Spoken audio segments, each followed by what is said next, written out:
The first thing an abuser will do is start to push your boundaries slowly. They will see what they can get away with. And the moment they get away with one, they'll start to push the other one. I get a little jealous when other men look at you in that shirt. And the moment that you don't go on the girls' night or you throw away the shirt, that tells the abuser they've latched one more notch into you. They've pulled you in a little bit closer. And then the isolation will begin. They will start to slowly push away anybody around you.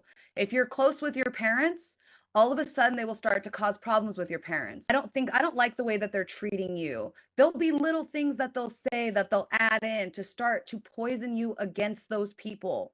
Because the moment that they have you isolated and they know that your mom's not talking to you every day anymore, and your sister's not calling you back because you never talked to her, and your best friend's not talking to you because you got into an argument because you missed girls' night, that's when the abuse will start. That's when they will start.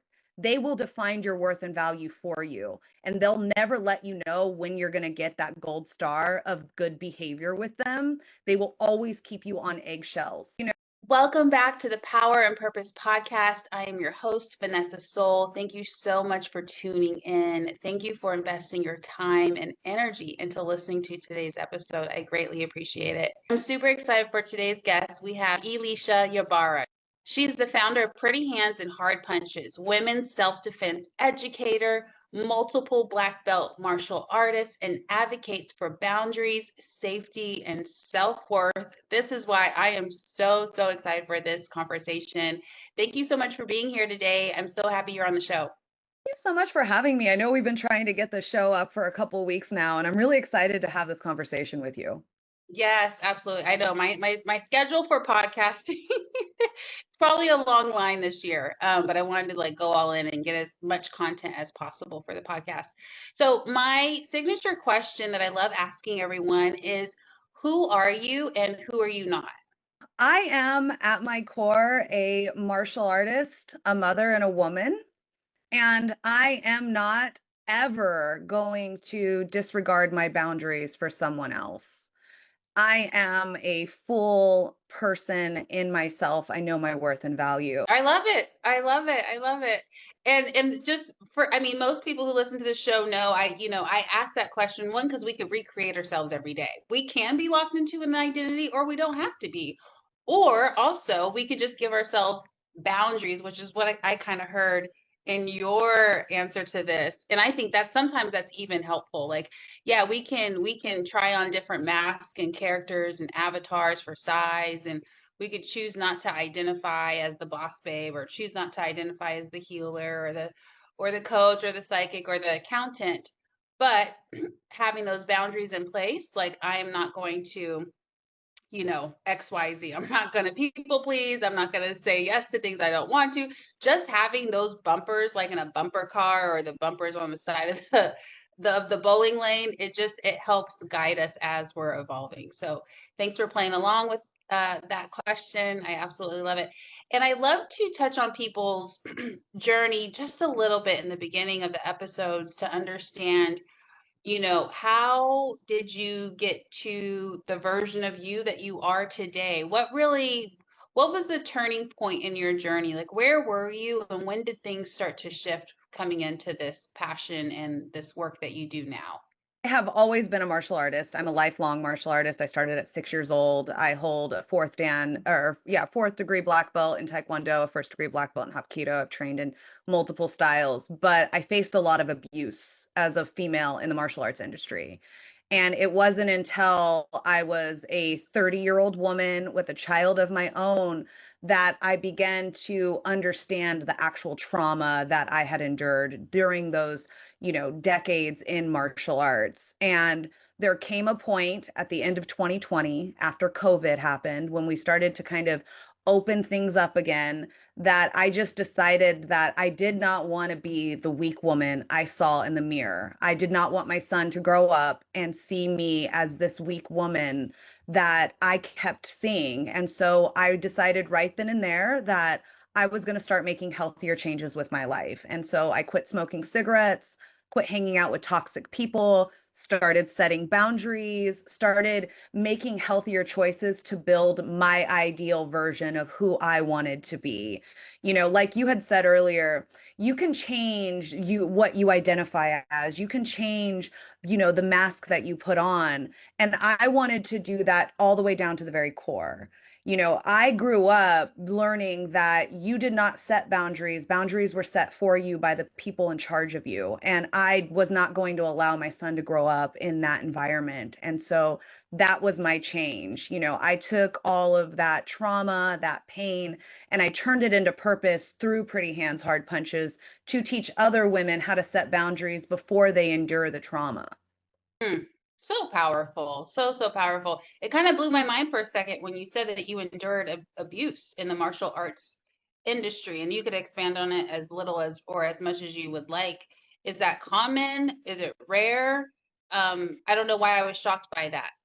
It's not something that's talked about a lot because in martial arts, you are taught that you are responsible for what happens to you. And so when something like assault or abuse happens, you're taught by the instructor and by the master or the grandmaster that you let it happen. And so you endure and internalize that blame, shame, and guilt. So for a long time, until I got therapy, I blamed myself for that type of abuse. And just so you and your listeners understand, the abuse I'm talking about is an egotistical instructor. I was groomed by another instructor, and he ultimately, I gave him my virginity. I was in love with him. I was 16, he was 24 years old. And when I realized he had been lying, coercing, and manipulating me, he churned the script. He told me I was a slut, I was a whore, and that I seduced and tempted him. I met this man when I was 8 years old. He started grooming me at 13 years old. By 16, he was having sex with me. And when I finally realized what was going on, I didn't even understand the actual trauma of it. I just realized he had been lying to me. He turned it around and he blamed me. And because in the martial arts industry, you are taught to do what you're told by your masters and instructors, I did what I was told. And I was told that it was my fault and that I needed to leave. And then a couple years later, I ended up dating and being engaged to another boss's son. And he was the grandmaster and huge in the martial arts community. And he was extremely manipulative and coercive and abusive. And the reason that this happens in martial arts and it's not talked about is because abuse thrives in secrecy. And martial arts instructors are put on pedestals where they are taught and told that they can do no wrong, that they're in charge, that they're pillars of the community. So when they do something wrong, they're usually not held accountable. And that's why it's not so widely talked about. It's why I share my story. Wow. Well, thank you for sharing your story. And for anyone listening, we're raising awareness here. Like this is the intention behind this is not to like create shame or hate or blame or any of those things. It's literally about coming out of the secrecy, sharing the story, being transparent with discernment about the pieces of the story that actually matter so more people have awareness. So less people are groomed or taken advantage of in that way, whether it's yourself, your kids, someone in your family, neighbor, whatever it might be. So yeah, thank you for sharing your story. And yeah, abuse thrives in secrecy. That's huge. And we don't have to go into this piece, but I'm feeling called to mention it. I mean, abuse happens in a lot of places where we least expect it, right? Religious organizations, even the woo-woo spiritual communities where there's that facade of freedom and liberation, and sometimes there is, and and sometimes there's manipulation, that can also flow. It can go into any type of community or organization. We have to just bring this to awareness. Any thoughts on that? One thing that I'll say, and the way that you can, start to recognize and avoid the abusive people versus the people who truly love, care about you, and want what's best for you, is by starting to set boundaries, is by recognizing when someone's actions do not match their words. is by knowing where your lines and your limits are. And when it comes to your children, being engaged, being there, and knowing the adults that are around your child. Abuse happens anytime that there is a power dynamic where one person, especially an adult, holds power and authority over someone else. That is the main time that abuse can happen. So if you know that and you recognize that, you can begin to see the red flags and take action before the abuse happens. Yes, absolutely. Let's talk more about those red flags. What are there? Is there a certain number that you typically talk about? Three red flags, five, whatever floats your boat. Usually it's more of a pattern of behavior, right? Because one red flag isn't something that you need to take action on right away unless it's like sexually or physically abusive. Okay, that you take steps right away. But it's more of a pattern of behavior. And what I mean by that is, in a grooming aspect, if there is an adult that is around your child that is giving your child a lot more attention than he's giving or she's giving somebody else, that is a red flag. And if that becomes a pattern of behavior, that's something you need to watch out for.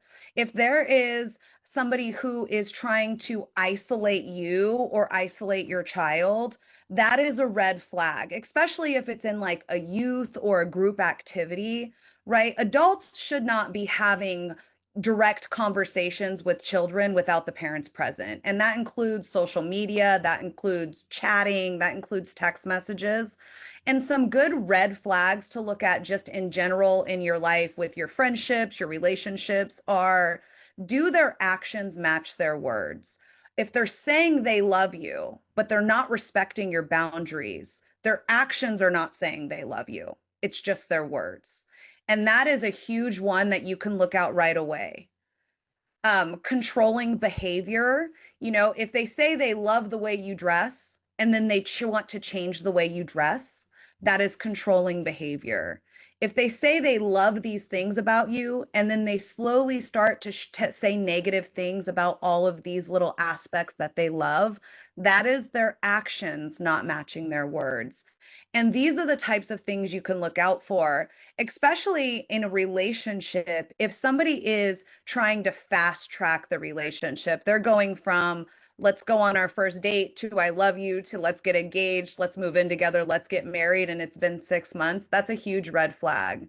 And we're taught through media and movies that, you fall in love fast.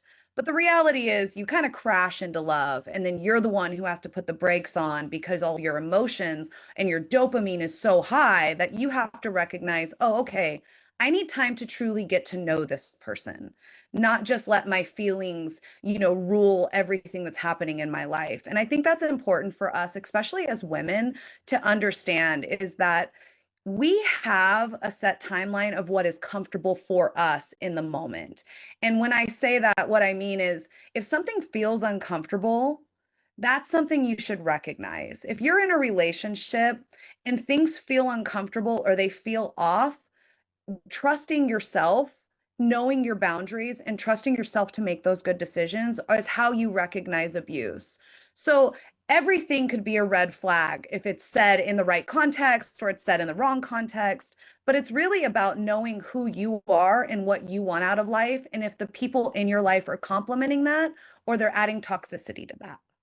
Mm, wow. So that last thing that you said, I mean, it's easier said than done. And I'm speaking from personal experience and also with my clients and people that I support. It's like when we're uncomfortable with something, sometimes we undermine it.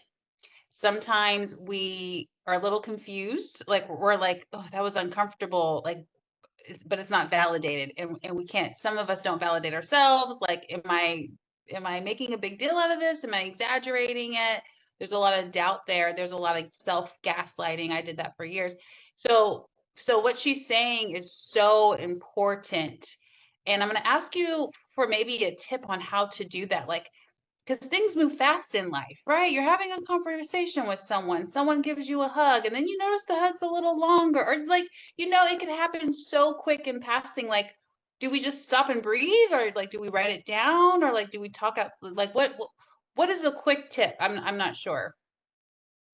So it's not a quick tip, but it is the Okay. best tip I can give. What I teach my students is to start by building the ideal version of yourself. And the way that you do that is you ask yourself these 5 questions, and they get progressively harder. So prepare. The first one is when you think about the ideal version of you, you ask yourself, what does she look like? Physically, what does she look like? What does her hair look like? Does she do makeup? How does she dress? Right? So you have a solid visualization of this ideal version of you. And then you ask, what does she feel like? Is she excited to wake up every day? Is she excited to go to work? Is she happy in her life? Is she content where she's at while she's building something more? What does she feel like? And then you ask yourself the harder question of what is her boundaries? Not in the moment. What is this future ideal version of you? What is her boundaries?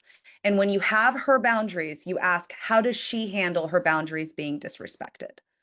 And what that does is it takes the emotion out of it because it's not happening to you right now. It's if somebody is lingering in a hug and you're in the moment, you don't know what to do.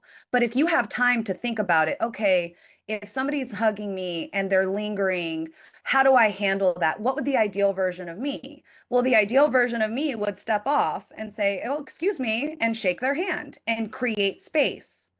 But when you're in the moment, you're emotional about it. You start to gaslight yourself because you wonder if you're overreacting. And the final and the hardest question, and I think both of us can agree that this is the hardest question, is who does she allow in her life? Whew, that's Does hard. she allow the person that continues to try to linger the hug, or does she not allow somebody that disregards her boundaries? And it all starts with drawing your lines. At the end of the day, a boundary is what you will and will not allow in your life. You are not creating a list of things that somebody can't do. You are creating on a list of teaching people how to treat you.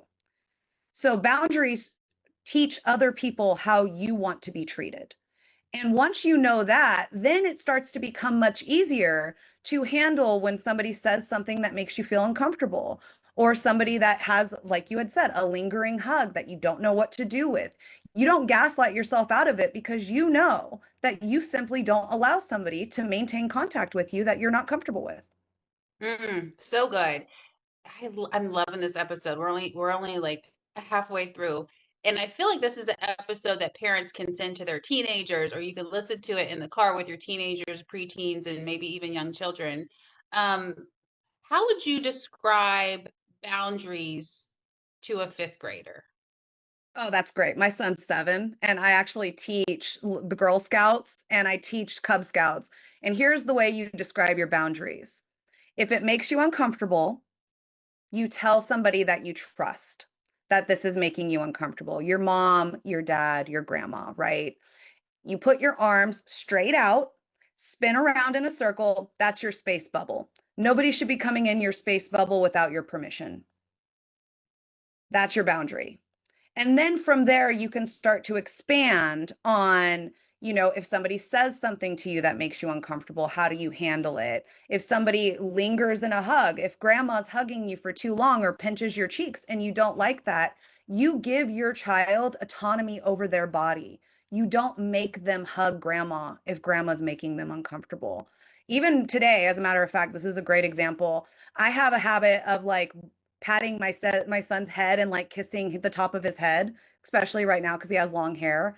And today he said, Mom, can you not do that anymore? I really don't like it.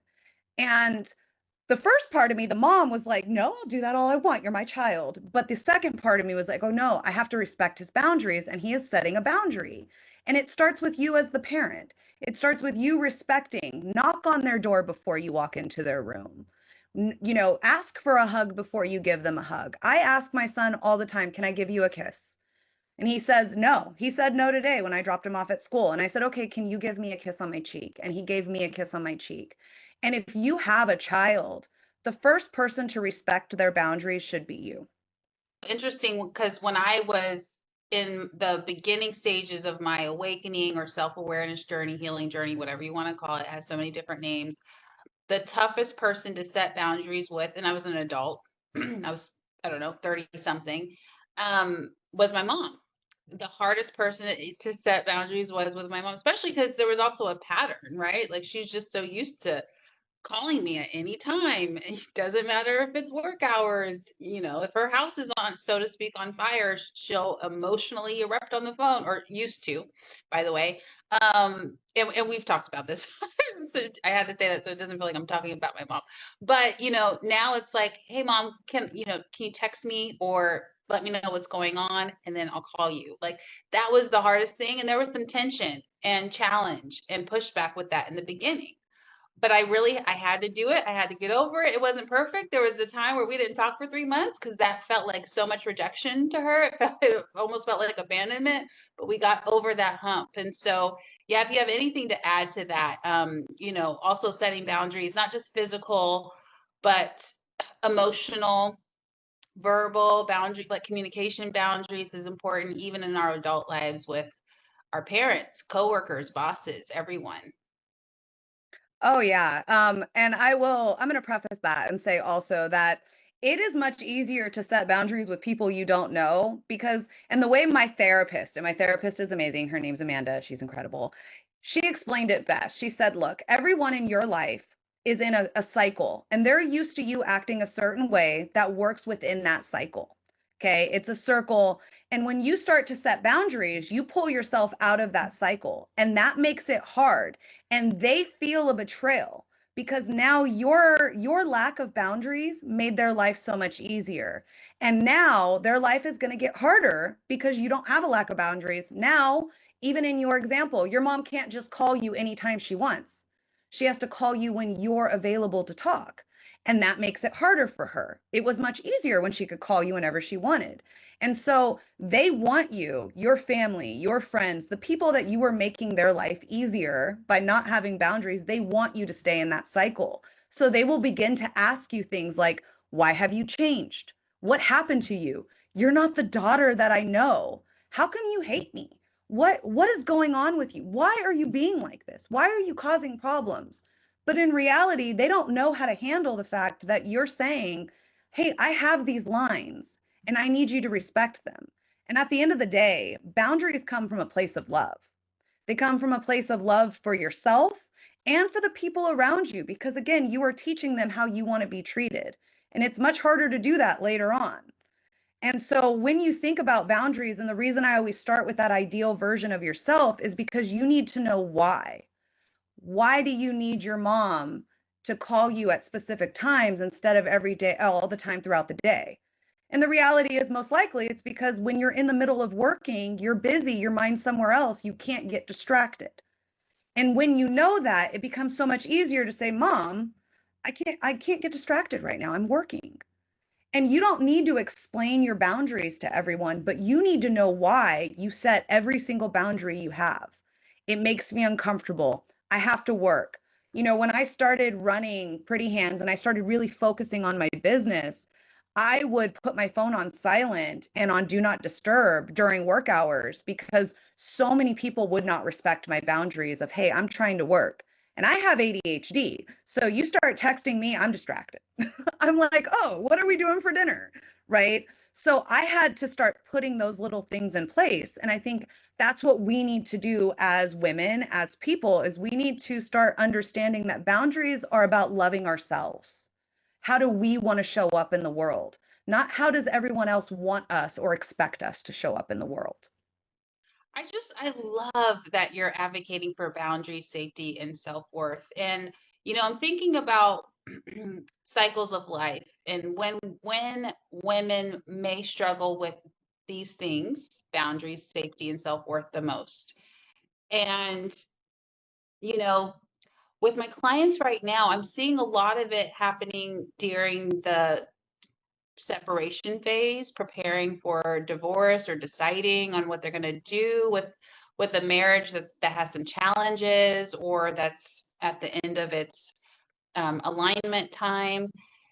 And I think that sometimes women can struggle with following their intuition, with setting those boundaries, like, no, I need to do the separation, I need to do the divorce, I need to move on.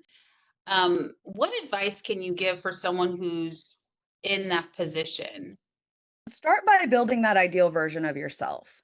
How do you want to be? And don't think of anybody else. Your kids, your husband, if you're in the middle of separation, who do you want to be? Now, obviously, I'm not saying just drop everyone and run away and go live in the Caribbean. I'm not saying any of that. But when you start by advocating for yourself, it becomes easier to recognize the things that don't fit with that ideal version of yourself. And that's where you have to start. So often, I've been married to my husband for 8 years now. We've been together for almost 15. And, in the beginning, I really tried to mold myself into what I thought he wanted. And then we had a child, and then I had to like figure out what my identity was as a mother. And then I opened a business, and now I'm a mom, and I'm a business owner, and I'm a martial artist. And I had all of these conflicting. And before that, we liked to party a lot, and we like to go out and drink. So like, where's the party girl part of me?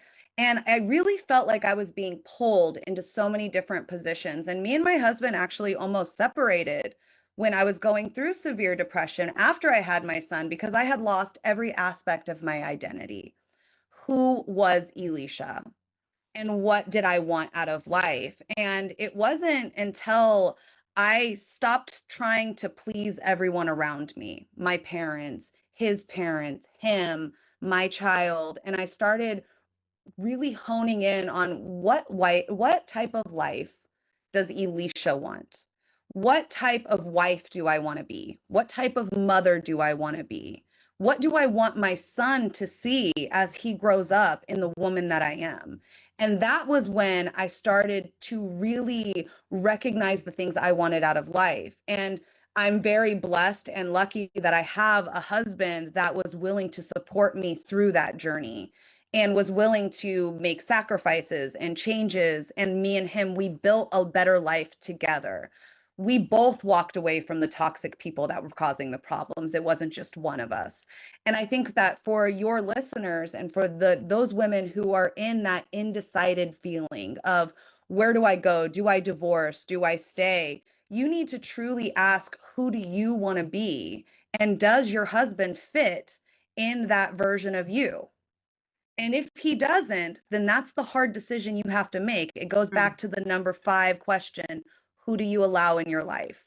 And like I said, that's why it's the hardest one, because I'm very blessed and happy and lucky that when I made the decision of who I wanted to be, my husband fit very well in the version of myself that I was building. But that's not always the case. And recognizing that is a courage and a strength that all women have, but must recognize. Can you give us those 5 one more time? And then I would love to hear more about Pretty Hands, Hard Punches. What is it? And just more info and insight about your work. Absolutely. So build the ideal version of yourself. Sit down and ask yourself these 5 questions. When I think about the ideal version of me, the best version of me, what does she look like? What does she feel like? What are her boundaries? How does she handle her boundaries being disrespected? And who does she allow in her life? And then once you have that and you've written that down, go through the boundaries, your personal, your professional, your time, your emotional, your social, your communicative, your professional boundaries, all of them. Go through and start really writing down what it is that you want out of life. And that way it's not an emotional reaction.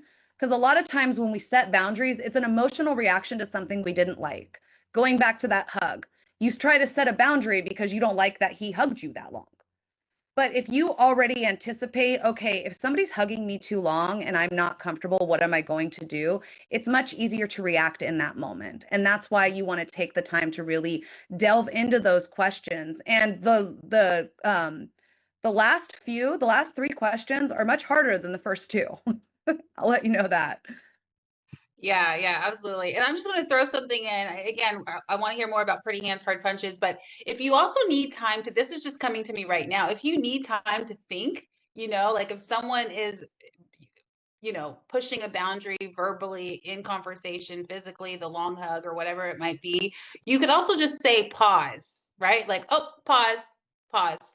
Like, just to give yourself a moment to, like, it's like a pattern interrupt, especially if someone's starting to raise their voice in conversation or, blame you for, or like whatever it might be. You could just be like, hold on, I'm sorry. Pause. Or even the hug, up, pause. Like, and then you could pull yourself, right? Just to create that space. And that might give us time to have the appropriate response. And it takes us out of that threat. Like, if the hug's too long, it's like, oh, sorry, pull away, pause. Thank you for that. And you can follow up with whatever you want. Oh, yeah, no, I completely agree. Pulling yourself out of that mindset, we are conditioned as women to nurture and to people please from a very young age. We are conditioned that our worth is only given by how much we give other people. Oh my That God. it It's is the biggest program. I'm sorry, I have to throw this in there. It's the biggest program that we have been groomed to do. Like, overgive, over provide, nurturing comes naturally, over nurture, sacrifice ourselves, say yes, people please. Back to you. nurturing does come naturally, but we're not taught just to nurture. We're taught to self sacrifice in the name of nurturing. And that's the difference, right? We look at the generations that came before us, and what are they talked about being good women? They were talked about how they had 9 kids and they sacrificed everything about themselves in order to raise those 9 children. But when we talk to our grandmothers and our great grandmothers, what do they tell us? They tell us, don't have 9 kids. Put yourself first. Set boundaries. Don't get married young. Get an education. Because our grandmothers and our great grandmothers, they didn't have options. And now we have options. And so when we talk about nurturing, yes, when I had my son, it became very second nature to check on him, to look at him, to look at ingredients in food, to make sure, he was learning his ABCs and to make sure that he had everything he needs. And I also nurture my husband and I make sure my husband has everything he needs, but not at the risk of losing who I am. And that's the difference, right? When you build the ideal version of yourself, you set boundaries so you don't lose who you are in the name of raising kids and being a wife and a mother. You become a better woman and a better person by having a husband and kids that you can nurture and you can build and you grow, but you also have a piece of yourself that you don't lose. And that's really what women's self-defense is about. It's about not being complacent and compliant in just letting life happen. It's about making the life that you want. So good. And so tell us about Pretty Hands, Hard Punches. So Pretty Hands Hard Punches actually came out of a fierce need to help women protect themselves. When I was going through my depression and I was trying to come out of it, I had quit smoking and I was building these healthier lives. One of the things I was doing was I was watching a lot of YouTube and I was watching a lot of cult shows like Scientology and the Aftermath and The Vow. And I realized I was identifying with the victims and I didn't understand why. I was a martial artist. I'm a badass. Like I can fight. Like I would never let somebody do that to me, but they did, and it did happen, and I was victimized. And I realized in that moment that women need more than a physical reaction to an attack, which is what traditional self-defense teaches us, right? What do you do when he grabs your hair? What do you do when he grabs your arm? And it's important to know those things, but it's not the only aspect of self-defense. Overall personal protection is understanding true safety, which is how to trust your gut, how to trust your intuition, knowing things like situational awareness, how to use your language, tone, and posture, how to escape danger, not just get away from the physical attack, but how do you recognize the danger before it happens? Physical abuse doesn't usually start out physical abuse. It usually starts out with manipulation, pushing boundaries, coercion. And that's why most of what I talk about in women's self-defense is setting boundaries. Because when you know when you're where your line is, you know when somebody's pushing your line. So you have to start by drawing lines. And so when you know that you're uncomfortable and you don't gaslight, you don't tell yourself, oh, this is my fault somehow, or I'm overreacting, or I'm being dramatic. You say, you know what, something's uncomfortable, I'm out, I'm leaving. you save yourself from having to physically fight back. And as women, we are at a physical disadvantage when we're physically fighting. So we have to be proactive in our safety. Not just the list of rules that everyone gives us, walk with your keys between your fingers, don't go out late at night, don't drink too much, don't set your drink down. These are all good things to keep in mind for safety, but they're not the only thing that we need to know when it comes to safety. And most importantly, they are a list of rules that people have created that say, if you don't do this, or if you go out drinking by yourself, or if you're walking, then for some reason, what happened to you is your fault.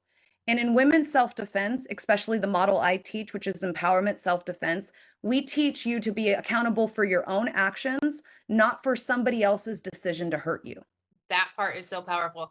And I love that your work includes the physical protection and physical boundaries, of course, but also there's a strong emotional component there, mental component. Just, like it feels comprehensive. It's not just the physical part. I absolutely love that. And also I love that it's about self-empowerment and it doesn't feel like it's fear-based. Do you want to expand on that?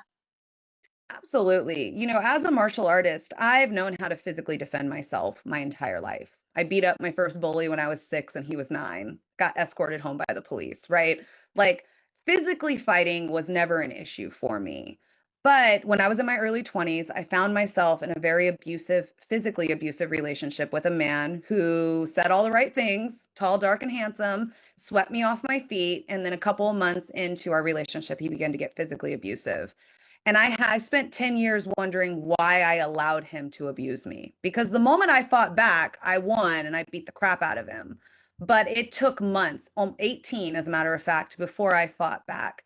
And what I realized, and the reason I do all of this is because I didn't feel like I was worth defending or worth fighting for. And until the moment that I found something worth defending and fighting for, he beat me physically, emotionally, mentally, financially, right? Because I didn't have boundaries and I felt worthless and I felt like I deserved the abuse. And so many women that are in abusive relationships feel that same way. They don't feel worth defending. They feel like it's their fault and they're conditioned that way by their abusers. And so for me, it was, how do I teach women not just how to physically fight back? So if a man attacks you or another woman attacks you, how do you safely get out of it?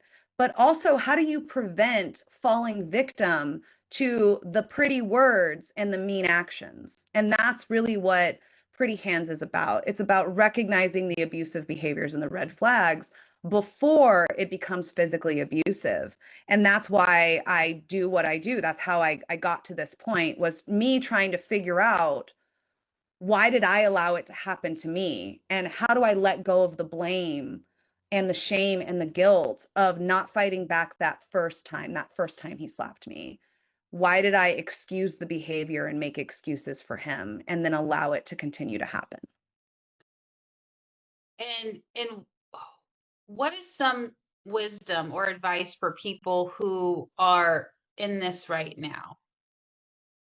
They're in that type of situation.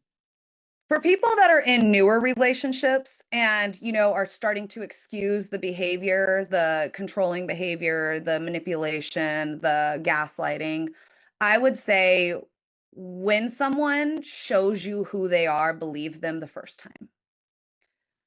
When they take the mask off and you see how they react in a stressful situation in traffic in LA, right? Like if somebody upsets them, if a waiter spills a drink on them and they act in a way that looks physically violent, or they punch a wall, or they're watching a football game and they break the TV, believe that's who they are, because that is truly who they are.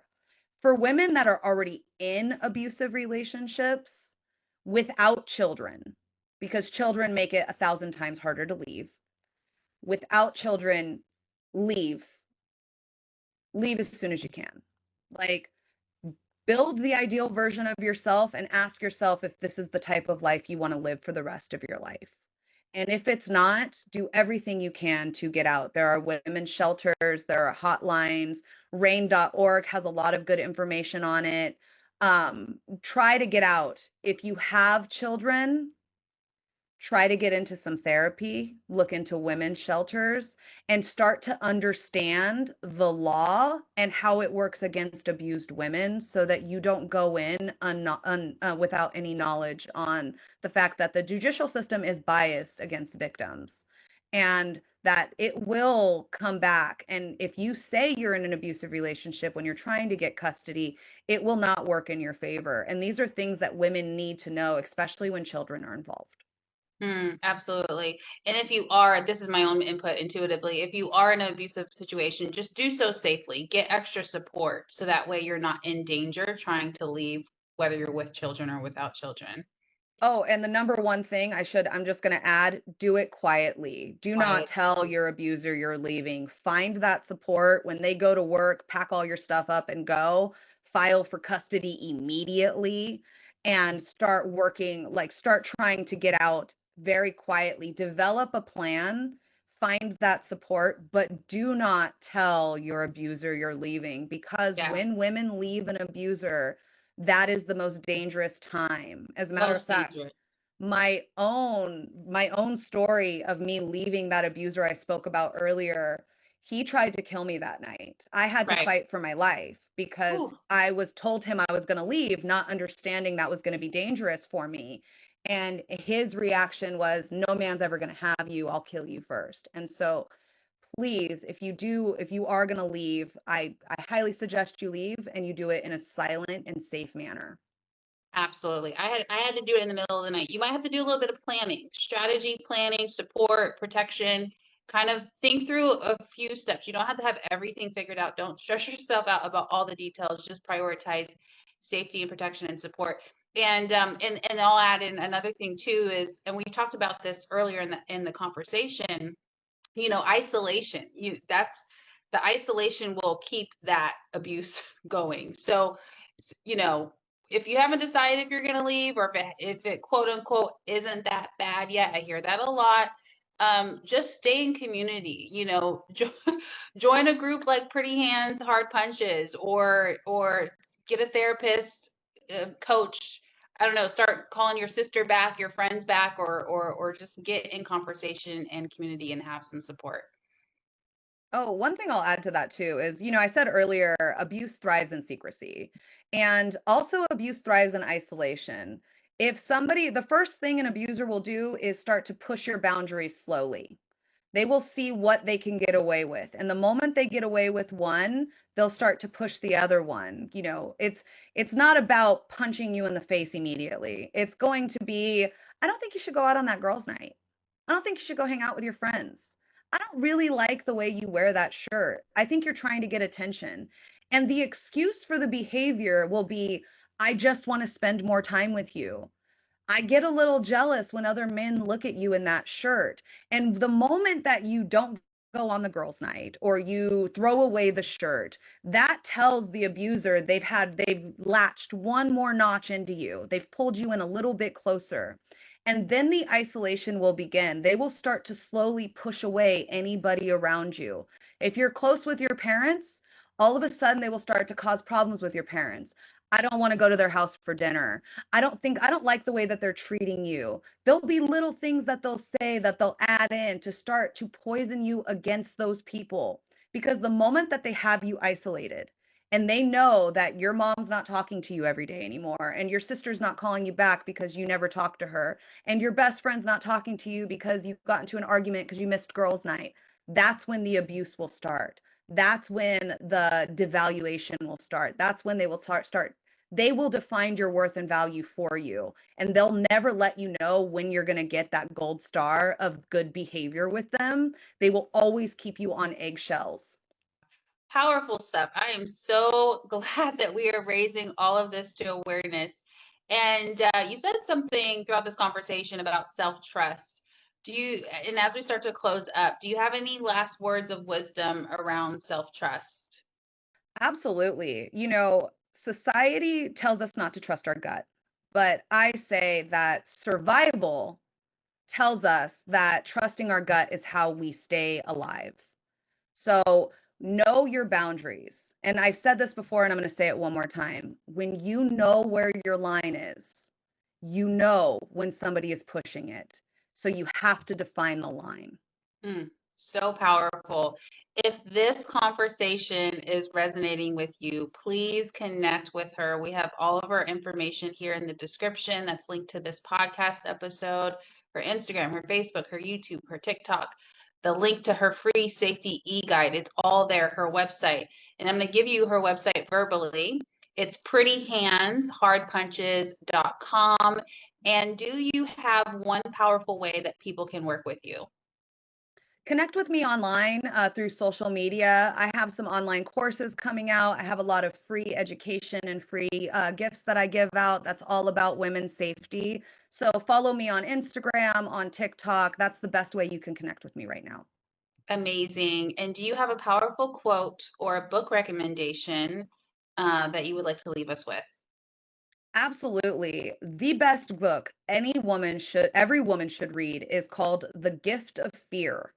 And I don't remember the author. I've been trying to think about it this whole time, but it's called The Gift of Fear, and it talks about that innate feeling of trusting your gut and how to survive dangerous situations.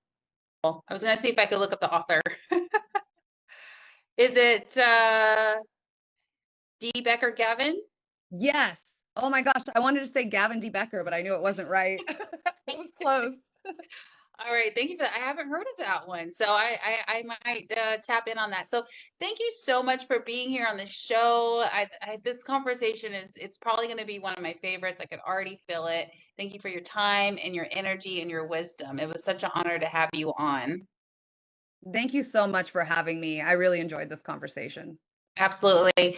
And again, if you really enjoyed this conversation, if it was insightful, if it gave you just some awareness that's powerful for yourself or others, please share this episode with at least one person. Just one. I know you know someone who needs to hear this episode. Like it might be really imperative that they listen to this episode. So please send this episode with them and share it. And namaste, everyone. Thanks again for tuning in. Have a great day.